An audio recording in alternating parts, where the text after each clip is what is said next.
അടുത്തതായി നമ്മോടൊപ്പം ഉള്ളത് ആശി ചേച്ചിയാണ്. സോ ചേച്ചിയുടെ വിശേഷങ്ങൾ ചേച്ചിയോട് തന്നെ ചോദിച്ചറിയാം.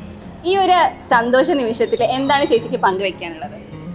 പങ്കുവെക്കാൻ നമ്മുടെ ജീവിതത്തിലെ ഏറ്റവും വലിയൊരു ആഗ്രഹമായിരുന്നു, അത് നേടി. അതിന് എയ്സ് തന്നെ, എയ്സിൻ്റെ ഒരു വലിയ പങ്ക് എന്ന് പറയാം, വേറൊന്നുമില്ല.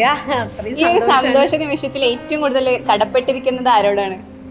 അച്ഛൻ, ദൈവത്തോടാണ് ഏറ്റവും കൂടുതൽ കടപ്പെട്ടിരിക്കുന്നത്. പിന്നെ നമ്മുടെ രക്ഷിതാക്കൾ, അതുപോലെ തന്നെ ഹസ്ബൻഡ് ഫാമിലി, അതുകൂടാതെ തന്നെ എയ്സിൻ്റെ മറ്റെല്ലാ എയ്സിൻ്റെ ക്ലാസ്സുകൾ, സ്റ്റഡി മെറ്റീരിയൽസ് ഒക്കെ ഈ ഒരു വിജയം കൈവരിക്കാൻ വേണ്ടിയിട്ട് എത്രത്തോളം ഹെൽപ്പ് ചെയ്തു?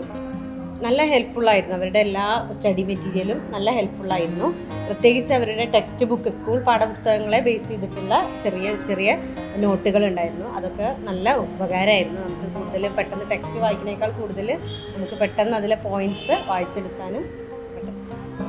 സോ നമുക്കറിയാം, പഠനകാര്യത്തിൽ ഓരോരുത്തരും ഓരോ രീതികളാണ്. ചേച്ചി എങ്ങനെയായിരുന്നു പ്രിപ്പയർ ചെയ്തിട്ടുണ്ടായിരുന്നത്? ഒരു ദിവസം എത്ര ടൈം വരെ പഠിക്കുമായിരുന്നു? അങ്ങനെ ഒരു പ്രത്യേകിച്ച് ടൈമൊന്നും ഉണ്ടായിരുന്നില്ല. കാരണം ഞങ്ങൾ വീട്ടിലെ നമുക്ക് എല്ലാ കാര്യങ്ങളും നോക്കണം, വീട്ടിലെ കുട്ടികൾ, ഹസ്ബൻഡ്, അങ്ങനെ എല്ലാവരുടെ കാര്യം നോക്കണം. അപ്പോൾ നമുക്ക് കിട്ടുന്ന സമയത്ത് നമ്മൾ പഠിക്കുക. കൂടുതൽ സമയം പഠനത്തിന് വേണ്ടിയിട്ട് മാറ്റി വെച്ചു.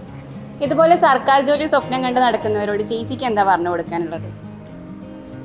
നന്നായിട്ട് പഠിച്ചു കഴിഞ്ഞാൽ നമുക്ക് കിട്ടും തന്നെയാണ്.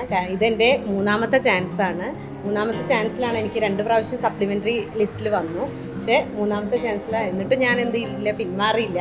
പിന്നെ മൂന്നാമത്തെ ചാൻസിൽ നേടിയപ്പോൾ എല്ലാവർക്കും കിട്ടുന്നുള്ളത് തന്നെയാണ്, പഠിച്ചാൽ കിട്ടുന്നുള്ളത്. പരിശ്രമിച്ചാൽ എന്തും നേടിയെടുക്കുക എന്നുള്ളതാണ് ചേച്ചി പറഞ്ഞിട്ടുള്ളത്. സോ താങ്ക് യു ചേച്ചി. Thank you.